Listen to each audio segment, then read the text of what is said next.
This is the next episode of telling an inconceivable story. It is episode 15, part 2. Last night, I did part 1, but I had to split the episode because I didn't want it to be too long. So please forgive me. Okay, let's get started. I've never known anybody, including myself, that doesn't sit there and think about things and make as clear of a conscientious decision as they can. I've made a lot of mistakes in my life, and I'm not going to lie about that. Never would. All you'd have to do is listen to my podcast on my life to know that I've made a lot of horrible mistakes that I wish I hadn't. But I did think about them. I did try my best to make a good decision.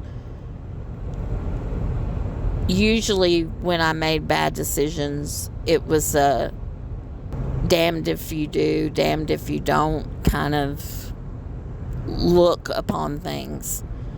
I was kind of in a push-pull situation, and if I had chosen to do one thing, this would have happened. And if I'd chosen to do another thing, this would have happened.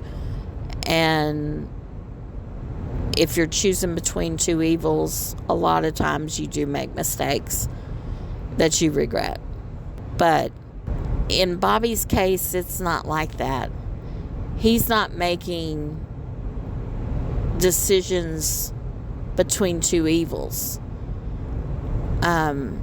He's making rash decisions based on his self-serving of how he doesn't really care for anything or anyone except him. So if you look back at when Becky passed away at his home, when I asked him, he said, I did it. I didn't call anybody because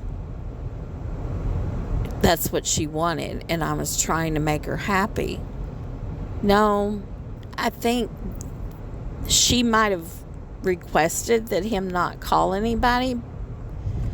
I'm not saying that didn't happen, but instead of really thinking it through, he thought, I don't really care if she dies. If she chooses to die, that's on her. And she's lived with me for 2 years, and she's taken advantage of me, and I've not gotten anything that I wanted out of the relationship. So, okay, whatever you want to do. I think that's kind of how he felt. He was giving her what she wanted, but he hadn't gotten anything out of her the way that he had perceived the relationship to be. And so, one way or the other, she was either going to still live and still be a weight on him, or she was going to pass away, and it was her choice, and he wasn't going to stop her. He saw it as, okay, whatever, because he just doesn't care. But I see his good points as being, yeah, he may not care about things, but it's not that I think he chooses to be that way. I could be wrong. There are times I do think that he has some sociopathic or psychopathic ways that worry me. because I think maybe there is a possibility that he does things kind of like callously. I don't really see any reason to do anything for someone unless I'm getting something out of it. If I'm getting something out of it, well, that's a whole nother story. But if I'm not getting anything out of it, why should I go out of my way? And in his eyes or mind, however you want to put it, maybe he just thinks, if I don't get anything out of it, there's no reason to care. And that does worry me, because it does show me that there could possibly be that sadistic side of him. But I try not to think about that. I really do. I try to think and give him the benefit of the doubt that it just is some kind of trait in him to not be caring, to be callous, to be disingenuous or insensitive, just because he can't help it. It's just instilled in him, and maybe he just can't help but have no empathy towards people. I don't know. I don't know what the answer is, and I struggle with that because, yes, I'm a nurse, and yes, I've dealt a little bit with mental health, but I don't know enough to really make that decision, whether it is something he can't help or whether it is something that he does conscientiously. Another thing that I think that is one of his good points is I think he is smart. Not necessarily as far as common sense maybe, but I think he's one of those people that kind of soaks up information. He probably in his younger days had built fences and repaired things, and very hands-on type person. He learned a lot about woodworking. There's this great big grandfather clock that he built in his home that I really love. It's beautiful. And almost everything that I have seen him go to fix or put together, he's done an excellent job. As a matter of fact, right now we're expecting a cabinet so that I can have extra storage for cookware, and I know for a fact he'll build it just fine. I'll be the woman that holds the boards, and he'll be the one that does the screws and hinges and all of that. But I think that I have seen, though, him tackle small projects that I came up with, like a honey-do list, and he didn't want to work on it at the time that I said to. And he just kind of like slapped it together. Not a good job for somebody that has so much handyman experience. And I think basically it was because he didn't care to take the time to do it right. It's a difficult and challenging way to live. And I'm really sorry for him that he has struggled with being a normal person for so long. He just knew there was something wrong, and he didn't know what it was, but he knew he was different. And I feel bad for him that he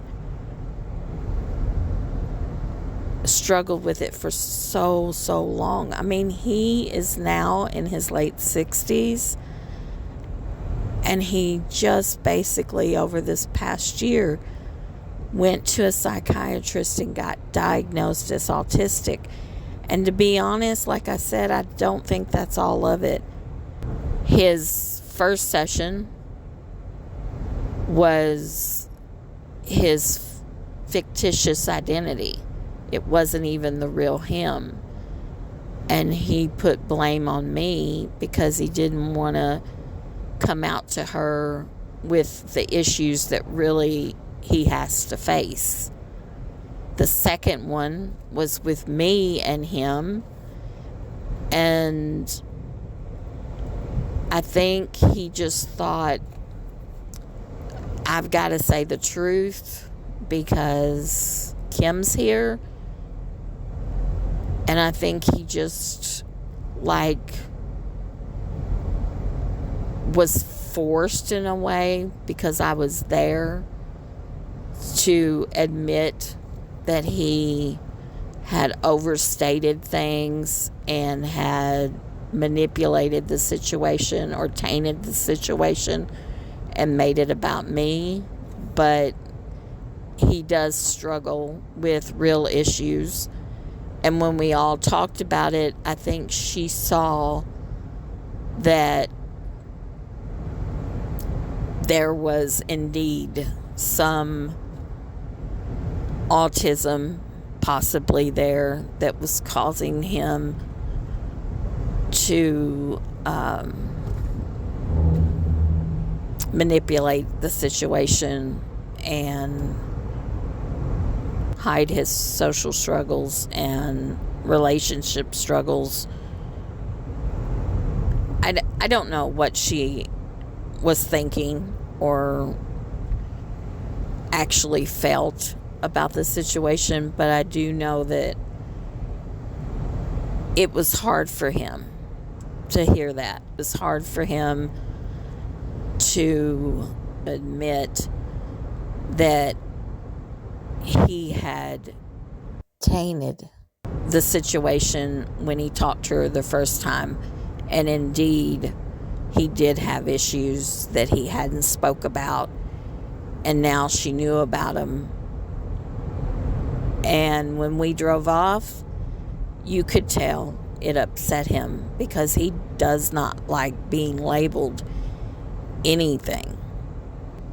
You know, that was his goal probably his entire life, is to be just like other people. And I think knowing that he now has a diagnosis, I think it's just really hard for him to deal with that, because he just sees it as he has to admit that he's not. I feel really sorry for him. I do.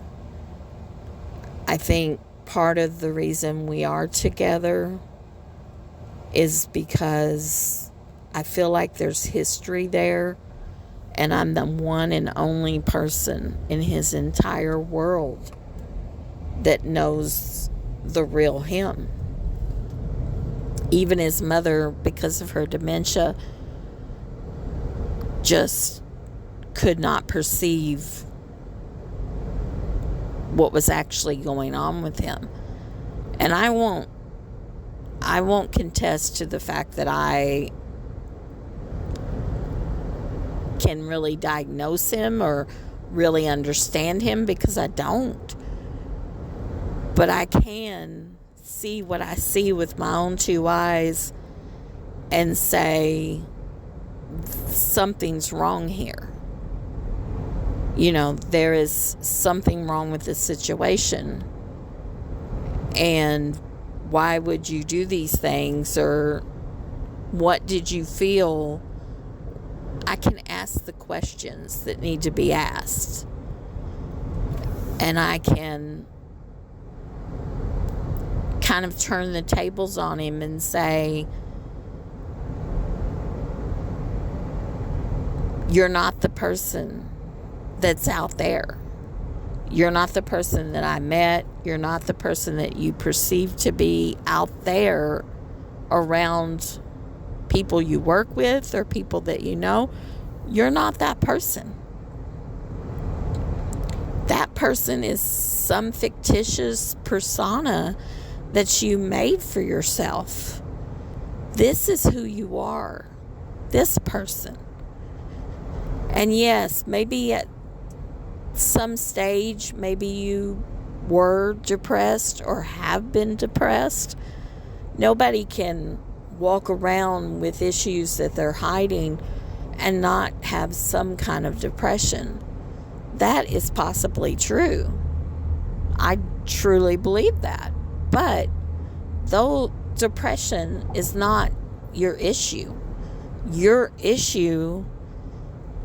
is indifference, no empathy, the inability to understand the way that you are self-serving and manipulative. There's a lot of issues. But it's really more like I just feel so sorry for him. And I feel like all he has is me to possibly keep him in check so he doesn't make some horrendous boo-boo that is really gonna affect either his mother or him or someone else. I may be his only confidant, I guess you would say, that can understand both sides of the coin. The way he sees it and the way that it should be. I want to give you one more example. So, he went to see his mom once without me. And I don't remember what I was doing, but I didn't think it was going to be any big deal if he went to see his mom without me one time. And I remember I was at home and he came back and I said, "How did that go?" And he said, "Well, it went okay. I think I saved the day." And I said, "What are you talking about?" And he said, "Well, he got over there and his mom had said something about her roommate hitting her in the breast." And I said, "Okay." And he said, and I told him to change her room immediately. Move her from that room to another room immediately. And I said, "Oh, Bobby, you didn't. Did you? Did you do that? Oh my gosh." I said, "She has dementia. She struggles with confusion. And I've told you things like this before. You can't take her word as golden. You can't. Because she gets confused. And think about it. They watch her 24/7. And if her roommate had punched her in the breast, she would have a mark, or she would tell them immediately when they came in the room. And it would be something that they would investigate and make decisions about. You don't have to jump the gun. I said, I get it that you would tell them that that's what she said to you, but you surely did not tell them they had to change her room. And he said, yeah, I did. And I was like, oh my gosh.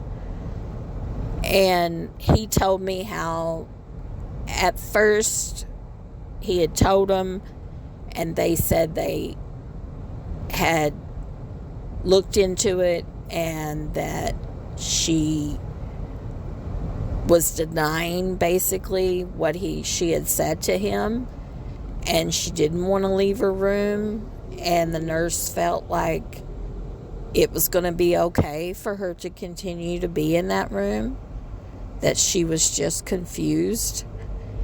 And Bobby had made a big deal out of it and made her be removed. And I said, oh my gosh, I just don't know what to say.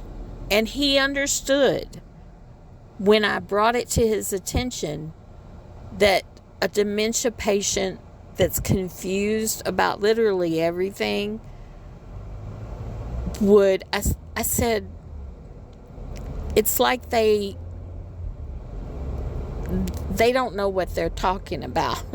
They just get so confused that they say something that could have possibly happened a while back with some other situation. And I called the nurse and I apologized. And the nurse said, oh, I'm so glad you called. You should have come with him. He really does not need to be here by himself anymore, because he caused such a panic. Just, she's crying in the other room. She is crying because we moved her into a different room. And I said, is there any way you can put her back? And she said, I'll try, but I don't think so. We've already moved everything. I don't think they'll let us put her back. And I said, I'm so sorry. And she said, don't ever let him come back by himself, because he doesn't understand. She doesn't understand. And if you had been here, it probably would not have happened. And I said, yeah, I know. I'm so sorry. And it's things like that that make me feel so bad for him, because it's not that he's not trying to be helpful, I guess you would say. It's just that he doesn't understand things. I had told him stuff like that before about dementia causes her to get confused and causes her to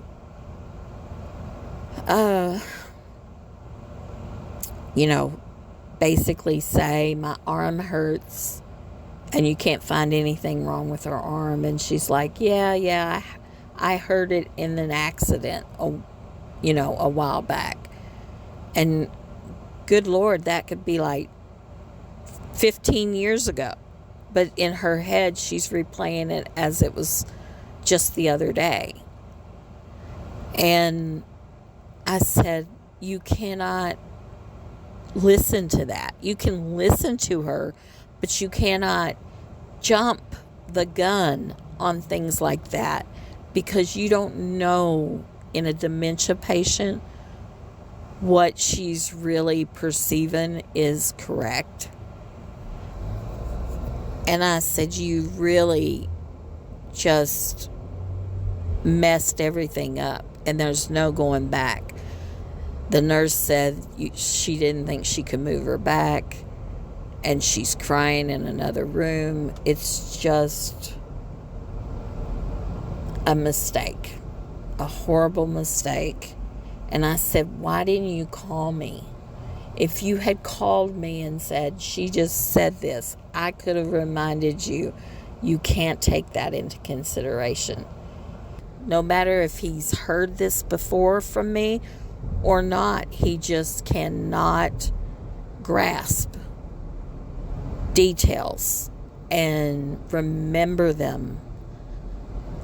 And I think he gets frustrated in the situation and he jumps the gun instead of saying to himself, I need to call Kim so that Kim can hear this and Kim can help me make the decision. So this year's been challenging. I've had to deal with stuff like that, and I feel